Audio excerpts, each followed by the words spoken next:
This morning in North Carolina, wheels are spinning. Determination is winning. A passion is now a thriving business, and it shows no signs of slowing down. How? The power of a conversation, like the one Clint Spiegel had with First Horizon Bank about starting a bike wheel manufacturing facility in Asheville. Now it's not just talk, it's rubber meets road. First Horizon Bank. Let's find a way. Go to firsthorizon.com/Clint. First Horizon Bank, member FDIC. Hello again. Thanks for joining us. This is Astronomy Daily. My name is Andrew Dunkley, and it's good to have your company too. Well, joining me as always is our roving reporter, at least in a virtual sense, Halley. Hi, Halley. How are you? Hello, Andrew. I'm very well. How about you? How was golf today? Oh, Halley, I nearly got through the whole day without someone asking me that. It was absolutely dreadful. Oh, I'm sorry to hear that. Maybe it's time to take up lawn bowls. Oh, them's fighting words. I will rip your chip out if you... That's ageism.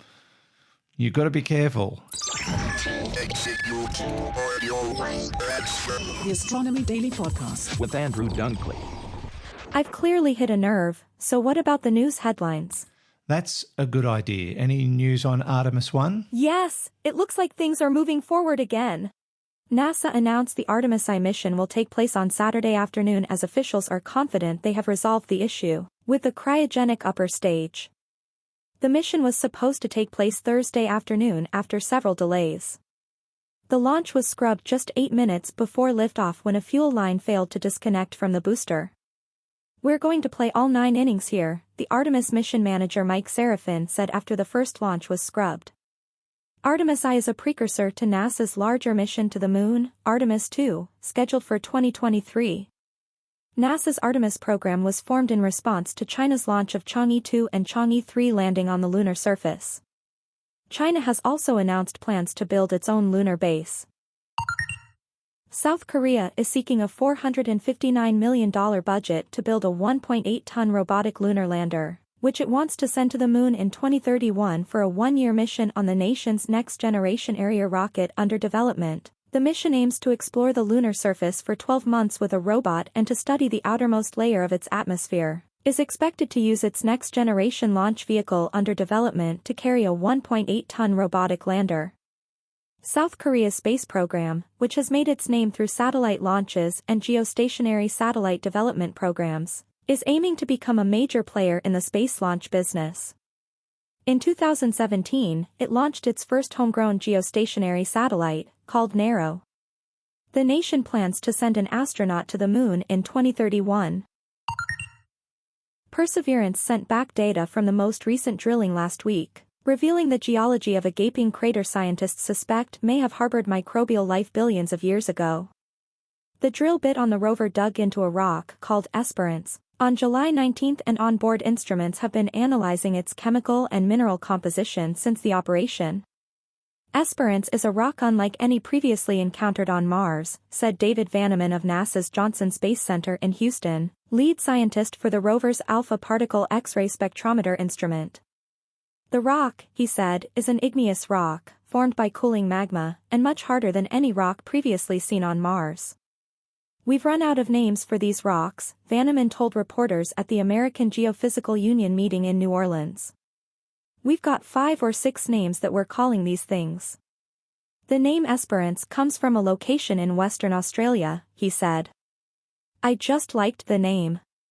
Scientists suspect the crater at Gale may have once held standing water when it was billions of years younger, based on orbiter observations of hydrated minerals. The rover Curiosity's drill has found evidence of multiple waterways at that site and found evidence that some rocks were formed in the presence of water.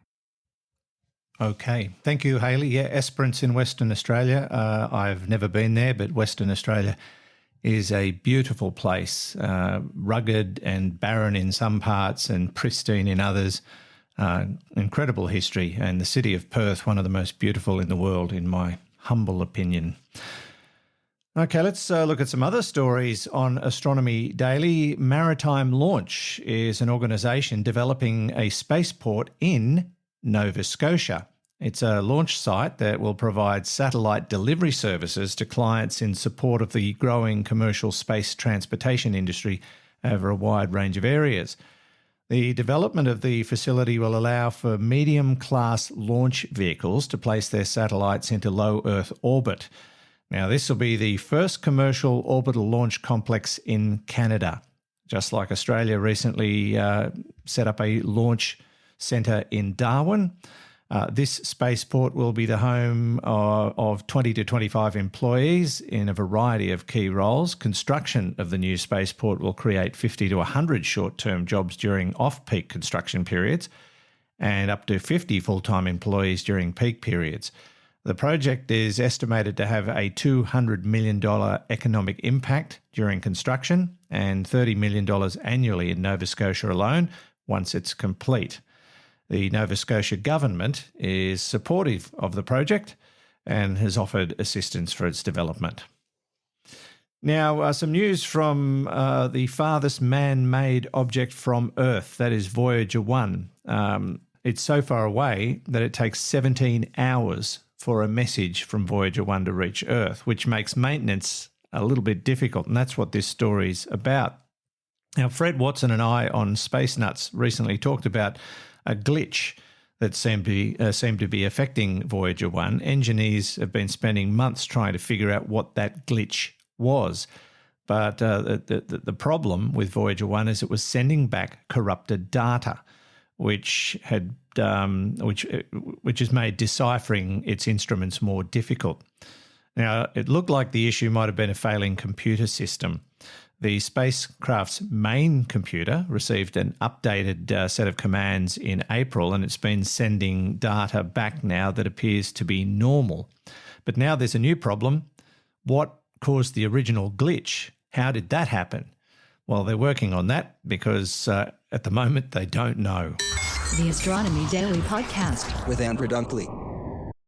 Are you struggling to conceive? You have options, and at Piedmont Reproductive Endocrinology Group, we'll make sure you have the guidance and support you need. PREG is known for individualized fertility care that's unique to every patient. We take the time to provide a reassuring and empowering experience because we believe that you deserve nothing less. Let us help you on your journey to parenthood. Visit us at pregonline.com to learn more. Get the guidance and support you need at Piedmont Reproductive Endocrinology Group. I've been lucky enough to be able to travel to certain parts of the world, and in one case I got up close and personal with a genuine Saturn V rocket, the one housed in a huge hangar at Cape Canaveral in Florida. They are massive. I mean, they are humongous. To stand underneath one and look at it is awe-inspiring. They were also the most powerful rockets ever made so far. And along with that, there have been a lot of rumours about how powerful these rockets were, even to the point where social media has gone a bit crazy in recent times with stories about how they could melt concrete and they could burn grass a mile away from the launch pad. And there have been other outrageous claims like that. I think in the TV series For All Mankind, they actually did show a scene where the Saturn V was taking off and the grass burnt, hundreds of metres away from the launch pad. It's not true. The Journal of the Acoustic Society of America has put the record straight. Researchers at Brigham Young University have published data showing that the rocket, while very powerful, couldn't melt concrete, but it was incredibly loud. 203 decibels at full thrust. Now, to put that in perspective, 170 decibels would be the equivalent of 10 jet engines at full thrust. But at 200 decibels, you would need 10,000 jet engines. So imagine what 203 decibels would be. Now, why such a big difference? 170 decibels, 10 jet engines, 200 decibels, 10,000 jet engines. Something to do with logarithms. Don't ask me. I was garbage at that at school. I didn't understand it. The columns and numbers and forget it. But those are the numbers apparently. And how much stuff hits Earth every year? I heard someone ask. Well, mainly we're getting hit by dust and rocks which burn up in Earth's atmosphere and basically become a part of our atmosphere. But how much of it actually gets through and hits the surface? Well, they estimate up to around 10,000 things hit the surface of the Earth every year. Sounds like a lot, but just be glad we don't live on the moon, because it is much worse there. The reason? They don't have an atmosphere on the moon, so it gets hammered around 30,000 times or more per year, with up to 1,000 cubic tonnes worth of stuff. Not the place for a holiday home. And the lack of oxygen probably wouldn't help either. Okay, that's almost brought us to the end of this episode. You got anything else, Halley? Nope. Are you still smarting after my rebuff about the lawn bowls comment? I'm an AI and therefore feel no emotion. I'm just out of news for today. Okay, that's your story and you're sticking to it. Thanks, Halley. We'll catch you next time.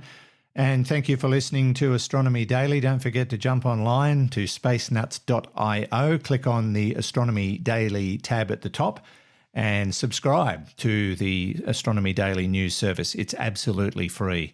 And while you're there, listen to the latest episode of Space Nuts coming out today, I believe, with Professor Fred Watson. It's an all questions episode 320. So if it's not out yet, it will be very, very soon. All right, that's it from me. Thanks for your company. This is Andrew Dunkley for Astronomy Daily. The Astronomy Daily Podcast with Andrew Dunkley.